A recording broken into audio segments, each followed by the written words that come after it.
आज की वीडियो होने वाली है आपके फाइनल एग्ज़ाम्स की प्रिपरेशन के ऊपर। ठीक है, बहुत सारे students and some of my student also they are in so many confusions this time कि मैम फाइनल एग्ज़ाम्स आ गए हैं, हम प्रिपेयर कैसे करें।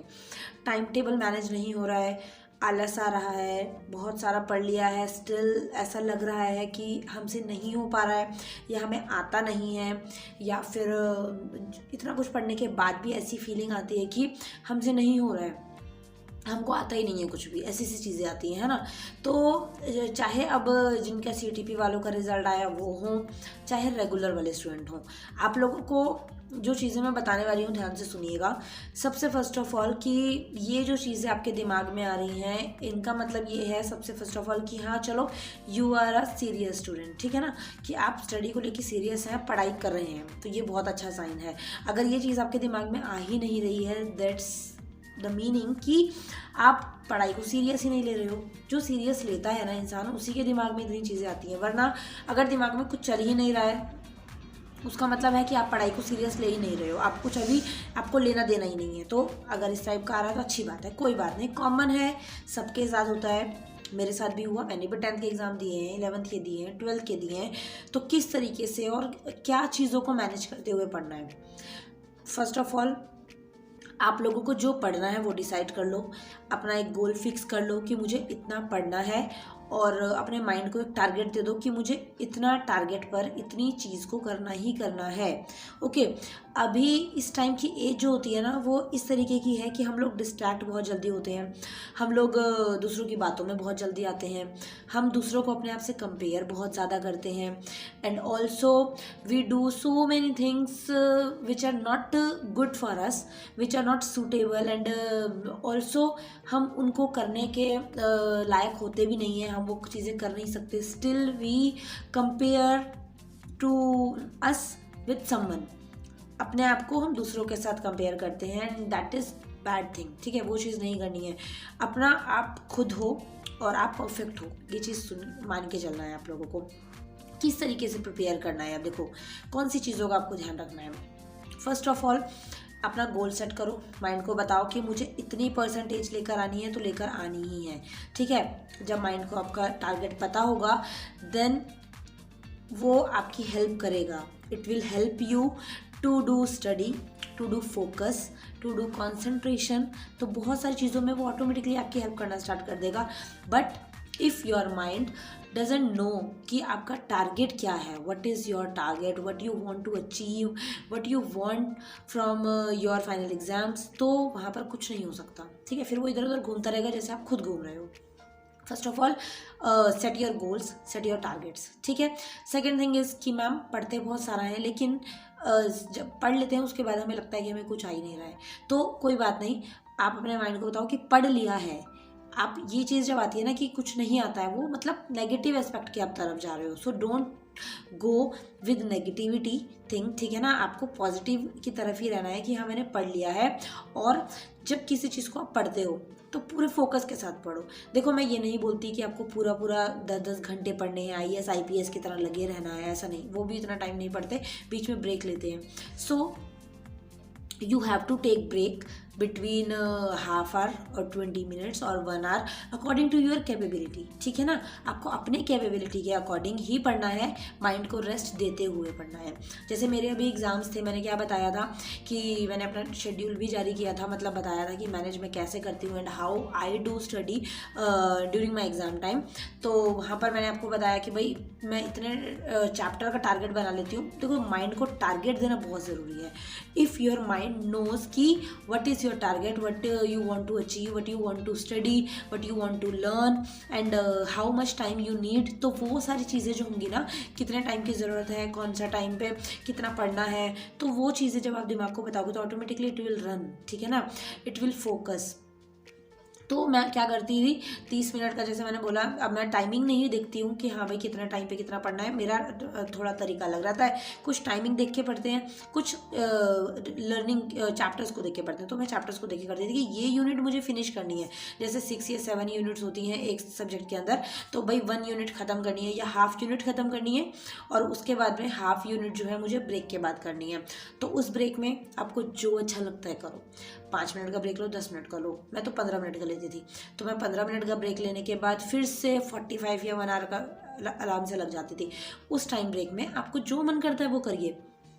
आपको दोस्तों से बातें मारनी है, आपको व्हाट्सअप चलाना है, आपको इंस्टाग्राम रील्स देखनी है, आपको शॉर्ट्स देखनी है, और you want to do any entertaining thing, you want to listen music, you want to see any movie clip और रील्स और shorts, anything what you want to do, आप उस चीज़ को करिए। ठीक है, उससे क्या होगा, आपका माइंड का सर्कुलेशन दोबारा से रिलैक्स जोन में जाएगा, ऑटोमेटिकली वो थोड़ा सा स्लीपिंग मोड से बाहर आएगा, क्योंकि पढ़ते पढ़ते क्या होता है ना, हमारा माइंड स्लीप हो जाता है एकदम से, तो वो चीज़ नहीं हो पाएगी।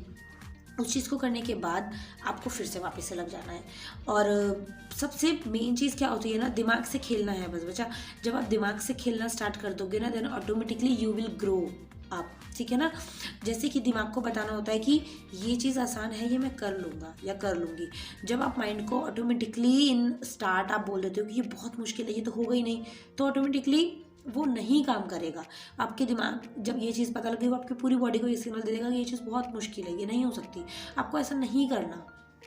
मेरे खुद के स्टूडेंट होते हैं, वो क्या करते हैं, जैसे 8, 9, 10 के जो बच्चे आते हैं, तो बड़े बड़े आंसर्स होते हैं, ऑफकोर्स हिस्ट्री में होते हैं, इंग्लिश में भी लॉन्ग आंसर्स होते हैं, हिंदी में भी लॉन्ग आंसर्स होते हैं।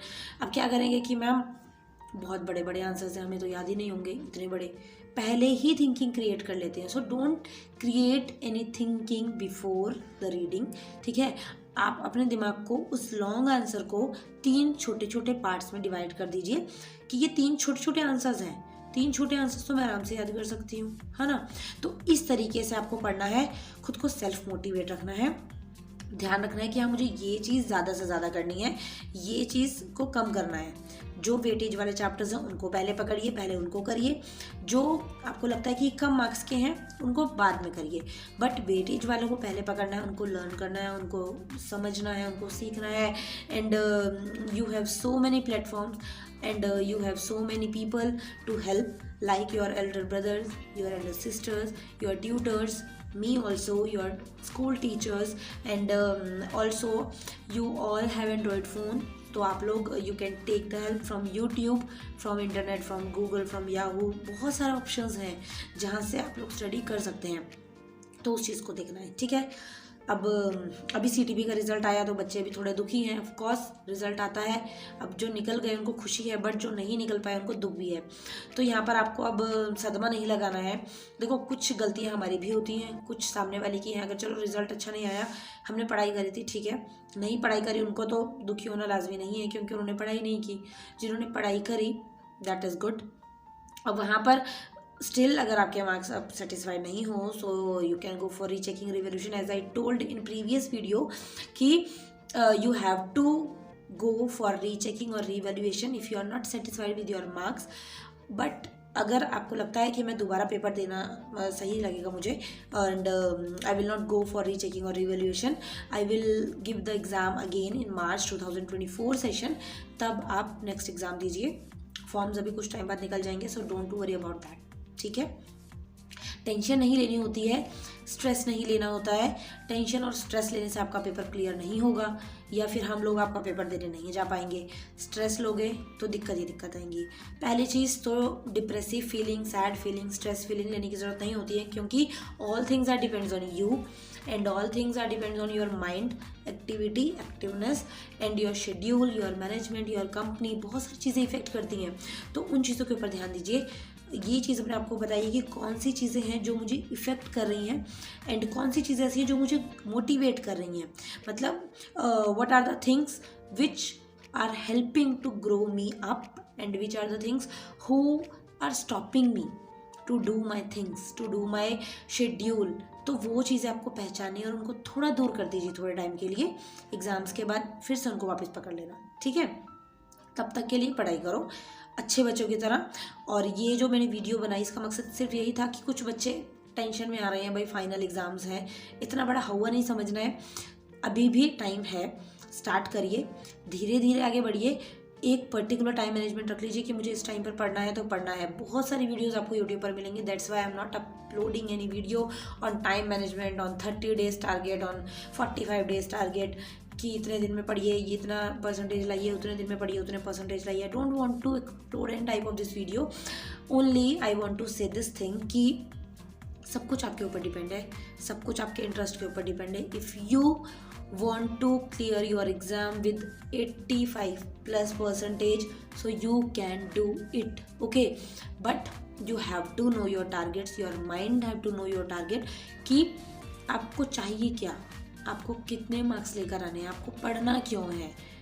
वो चीज़ें जब आप अपने दिमाग को बताओगे ना, ऑटोमेटिकली माइंड काम करेगा, ऑटोमेटिकली पढ़ने का दिमाग चलेगा और ऑटोमेटिकली पढ़ोगे। बट रिलैक्स जोन में रहोगे, इग्नोर करोगे, फालतू की चीज़ों पे ध्यान दोगे तो आपको नहीं पढ़ पाओगे। फिर जो पढ़ने वाला बच्चा होता है ना, बोलते हैं किसी भी माहौल में पढ़ लेता है, कितने भी कम टाइम हो वो उसमें टारगेट अचीव कर लेता है। बट जो नहीं पढ़ने वाला है उसको जितनी मर्जी फैसिलिटी दे दो, उसको जितनी मर्जी आप रिसोर्सेज दे दो, he doesn't do any type of hard work, it doesn't do any type of study and education level उसका ज़ीरो ही रहेगा, चाहे आप जितना मर्जी कर लो। तो इसलिए इन चीज़ों को थोड़ा सा ध्यान रखिए।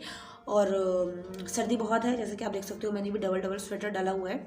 सो take care of yourself and do preparation for your final exams. I hope कि सब अच्छे मार्क्स से पास हों। 12th CTP का रिजल्ट भी जल्दी आने वाला है, तो देखते हैं, क्या पता आज ही आ जाए या कल आए। Let's see what will happen, and अच्छा ही होगा। और ऐसा नहीं है सब चीज़ अच्छी होती हैं, थोड़ा सा पॉजिटिव रहिए।